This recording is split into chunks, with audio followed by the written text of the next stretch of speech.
I'll be honest with you. I knew exactly who she was before she ever set foot on my property.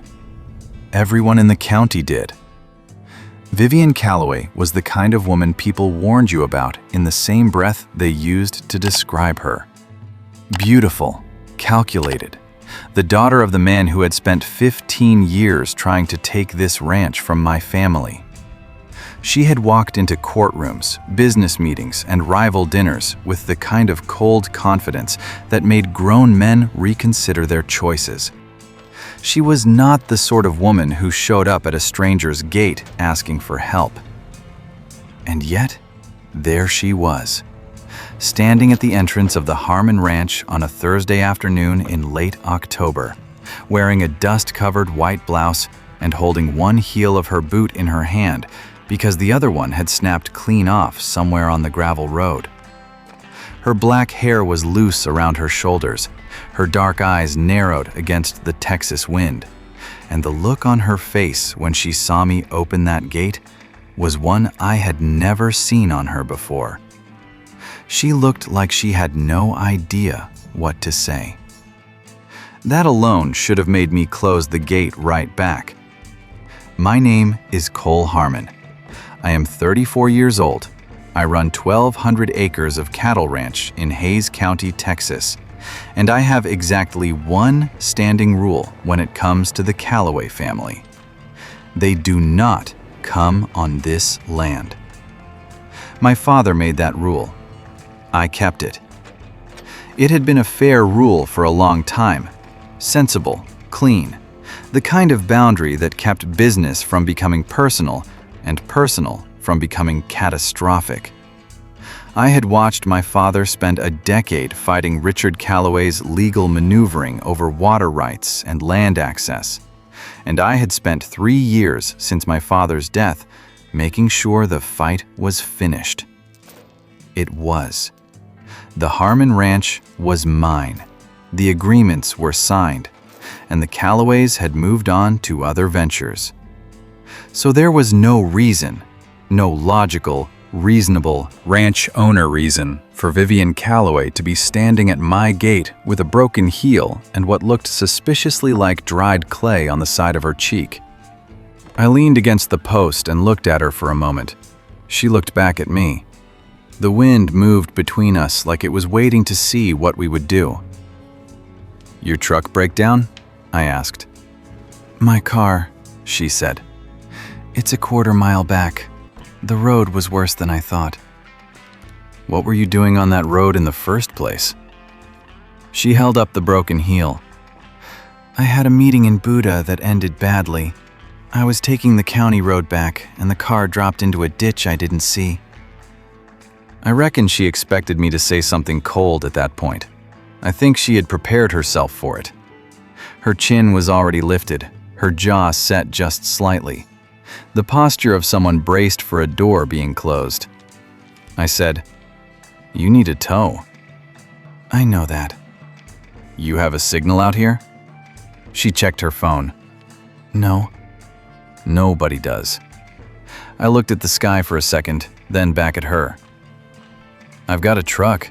I can pull you out or call Eddie Pruitt in town if the axle's gone." She stared at me like I had said something in a language she did not entirely speak. "You're going to help me." "You're standing at my gate with a broken shoe, Vivian. What am I supposed to do?" It was not a question. She knew it. Something crossed her face then. Not quite gratitude, not quite confusion. It was something in between, something she clearly did not let out very often. She looked down at the broken heel in her hand for just a second, and when she looked back up, she said, "Thank you, Cole." She had never called me by my name before. Neither of us mentioned that. The car was exactly where she said it was. A sleek black sedan sitting with its front passenger tire buried in the drainage ditch at the side of the road. The door left open, and her coat folded neatly on the back seat like she had been planning to come back to it. I hooked up the chain, pull it out in under 4 minutes, and stood looking at the front end while she stood beside me doing the same. The axle was fine. The tire was bruised but not blown. She had gotten lucky. "You can make it back to the highway," I said. "Take it slow on the gravel." "I will." I unhooked the chain and started coiling it. She did not move right away. I could feel her watching me, and I have to be honest, I did not mind it. That was the first thing about Vivian Calloway I had not expected. The way she watched. Not the cold, calculating look I had seen across legal tables and county fair booths from a distance. This was something quieter. "I heard about your father," she said. "I never said anything at the time. I should have." I kept coiling the chain. "He was sick a long while." "I know. I'm sorry." I stopped, looked at her. She was not performing it, the apology. She was just standing there in one heel and a dusty blouse in the middle of a Hayes County gravel road, looking at me like she meant it. And the thing was, I believed her. That was the second thing I had not expected. "Drive slow," I said, "and watch for the cattle grid about half a mile up. It's been loose." She nodded. She got in the car. And she drove away without looking back once, which I reckon was the polite thing to do, given everything. I stood there on that road for a few seconds longer than I needed to before I got back in my truck. I didn't think too hard about why. She came back 4 days later, this time through the front gate, which was propped open because Bobby Hayes was coming through with the winter feed delivery. She drove up to the house and parked and walked up the porch steps carrying a tin with a blue ribbon on the lid. And when I opened the door, she held it out to me with the same careful, prepared expression she had worn at the gate. "Pecan brittle," she said. "From the diner in town. They make it every October." I looked at the tin. I looked at her. She was wearing actual functional boots this time, and her hair was pulled back. And she looked entirely like someone who had rehearsed this particular moment several times. "Vivian." "I know," she said. "I know what you're going to say." "Do you?" "That I don't have any reason to be here, that this doesn't change anything between our families or our history, or the fact that my father spent years making your father's life difficult." She met my eyes directly. "You'd be right about all of it. I'm here anyway." I leaned against the door frame. "Why?" She was quiet for a second, then she said, "Because you pulled me out of a ditch without asking me a single question about why I was there. And nobody has done something that simple for me in longer than I'd like to admit." I held her gaze for a moment. She held mine back, and she did not blink. And that was the third thing I had not expected about Vivian Calloway. She was honest. Under everything else, under the reputation, the history, the careful composure, she was actually honest. I took the tin. "You want coffee?" I said. Something shifted in her expression. It wasn't a smile exactly, it was smaller than that. Just a slight easing, like a held breath being released. "Yes," she said. "Please." If you've been enjoying this story, go ahead and subscribe to the channel right now, and leave a comment telling me whether you think Cole should trust Vivian. I'll leave a heart on every single one. She came in and sat at the island in my kitchen and drank coffee, while I did the completely dignified and composed thing of pretending to sort through a stack of invoices I had already sorted twice. Bobby Hayes came in through the back to drop the feed receipt and did a slow double take when he saw Vivian Calloway sitting at my kitchen counter, and I watched him visibly recalibrate everything he had planned to say before setting the receipt quietly on the counter and walking back out without a word. After the door shut, she said, "Was that your ranch hand?" "Yeah." "He looked like he'd seen a ghost." "You have that effect on people." She wrapped both hands around her mug. "I know." No self-pity in it, just acknowledgement. I found myself looking at her again in that longer than necessary way that I should probably have stopped doing. "Can I ask you something?" she said. "You can ask." "The water rights dispute. Was it actually about water, or was it something older than that?" I set the invoices down. It was both. There was real legal ground for some of it, but yeah, there was history in it older than either of us. She nodded slowly. "My father's not a bad man," she said. He grew up in a place where everything felt like competition. That's the only language he knew." "I know what he is," I said. Not hard, just honest. "I know you do." She looked down at her mug. "I spent a long time being what he needed me to be in those rooms. The sharper one. The one who never flinched." She paused. "I'm good at it. I don't always like what I'm good at." I did not say anything to that for a moment. The kitchen was quiet. The good kind of quiet. The kind that has space in it. "Why are you telling me this?" I said. She looked up. "Because you didn't close the gate." I reckon that was the moment. Not a dramatic moment. No music, no golden light, no cinematic anything.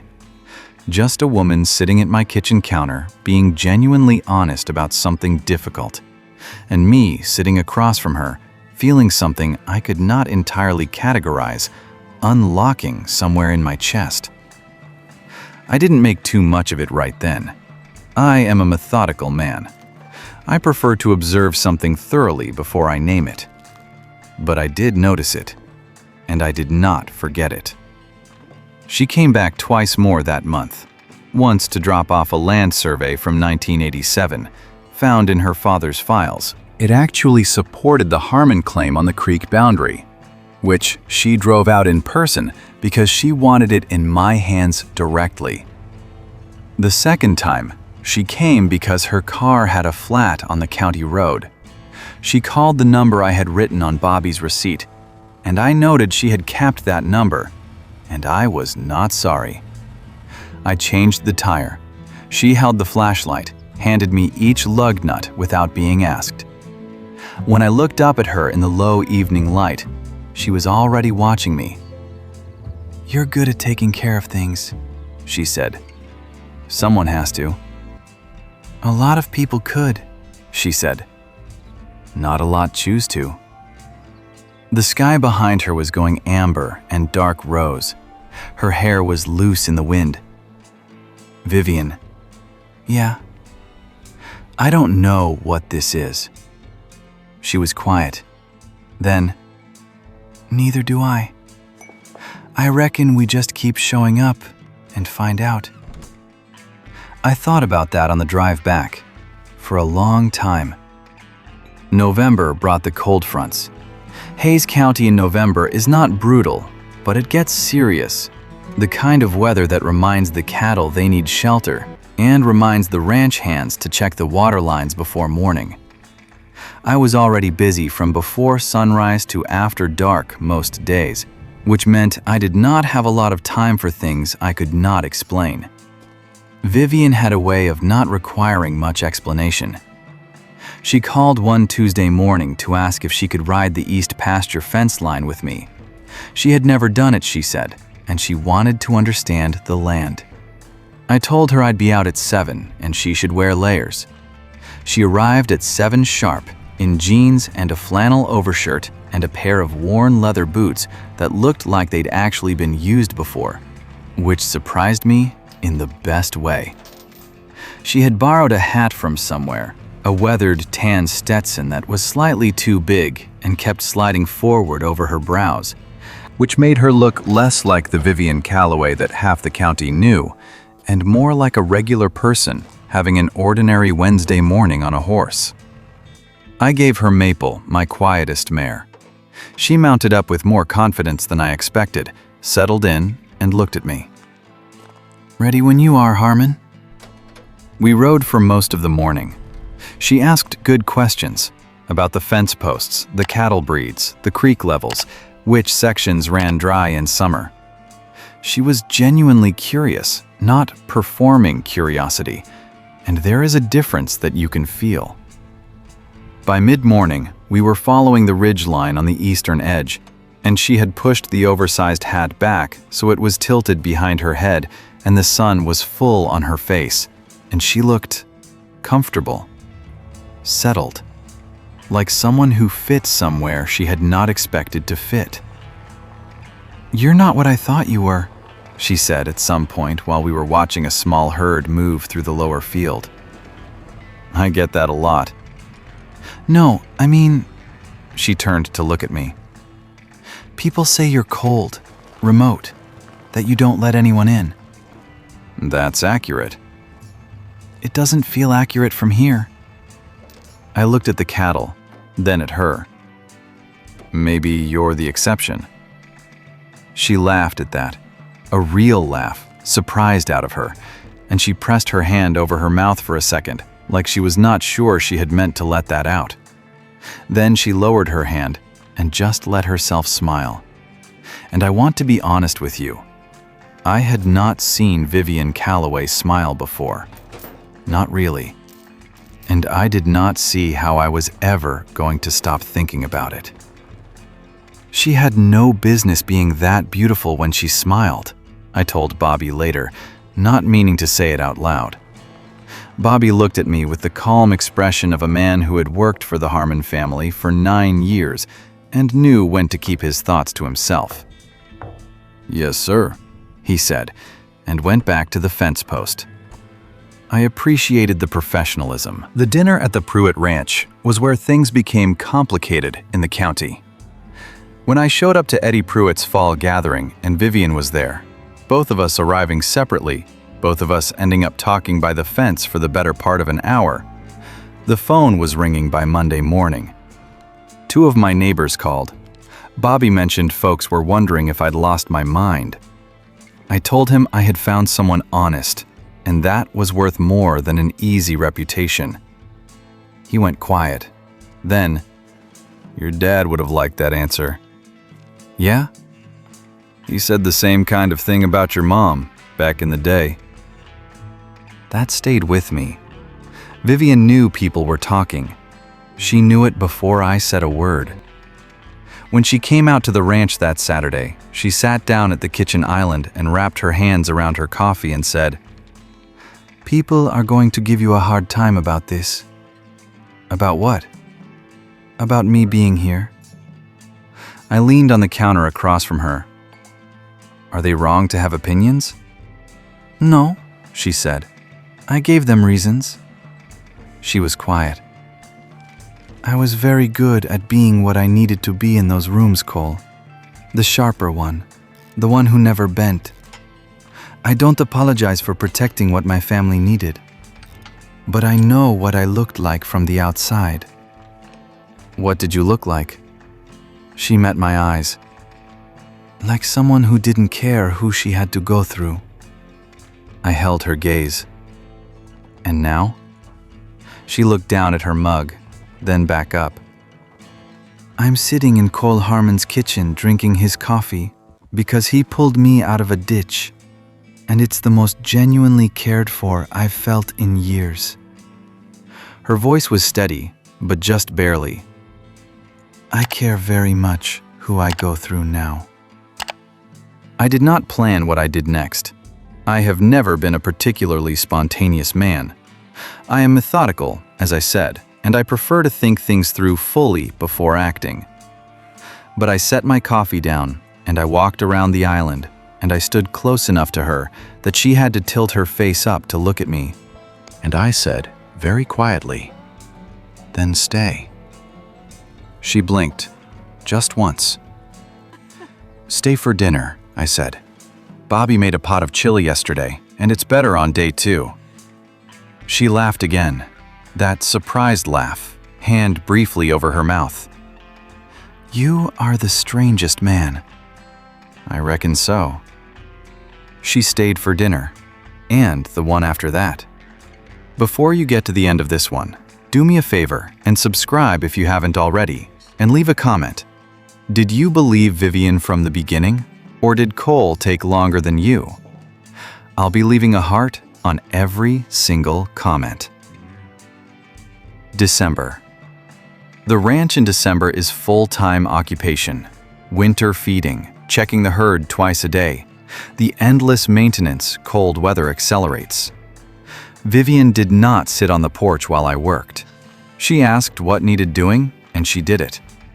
She learned the water tank levels on the east line, helped catalog the winter inventory, and one afternoon fixed a hinge on the stable door that had been stiff for 2 months. She had looked up how to do it. When I found the door swinging clean and smooth, I stood there for a moment that was longer than was entirely dignified. I found her kneeling at the north pasture tank in the frozen grass, the Stetson on her head. She had asked to keep it, and I had said yes without thinking, then thought about it quite a lot afterward. "You fixed the stable door," I said. "Hinge was stiff." I crouched beside her. The north field stretched enormous and gray behind her. "Vivian, these past 2 months have mattered to me. And I don't care anymore what anyone thinks about the Harmon and Calloway names being in the same sentence. I've spent my whole life worrying about that. I'm done." She reached out and placed her hand against my jaw, not reaching for anything, just resting it there, like someone remembering the shape of something. "Cole Harmon," she said quietly, "you are a genuinely good man." "You say that like it surprises you." "It used to," she said. "It doesn't anymore." I covered her hand with mine. "Stay, not just for dinner." She looked at me. "I reckon I will." January came, and the county adjusted to Vivian Calloway and Cole Harmon. Reluctantly, then ultimately. Eddie Pruitt stopped giving me the searching look at feed supply.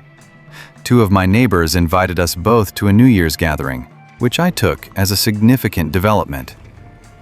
Vivienne had a conversation with her father that she described as long, honest, and overdue. What she said was, "He listened. That's more than I expected." "Are you all right?" I said. She looked up from the kitchen island, her usual spot, the one that had become hers without either of us officially designating it. She was wearing a flannel of mine she had borrowed 2 weeks ago and not returned, which I had no intention of asking about. "Yeah," she said. "I haven't been this all right in a very long time." I walked over and put my hand on the back of her head, careful and deliberate. "I'm not going anywhere," I said. "Whatever happens with any of it, the family, the county, any of it, I am not going anywhere." She looked up at me, and something in her dark eyes went very soft. "Good," she said, "because I'm not either." Spring on the Harmon Ranch is when the work gets serious and the land gets beautiful at the same time. The fields come green, the cattle move to pasture, the sky goes that specific shade of Texas blue that only exists between March and May. I had run this land alone for 3 years, but that spring was different. Vivienne had moved her things into the east room by February, practically, she said, because the county road was terrible in winter. I had agreed with remarkable speed for a methodical man.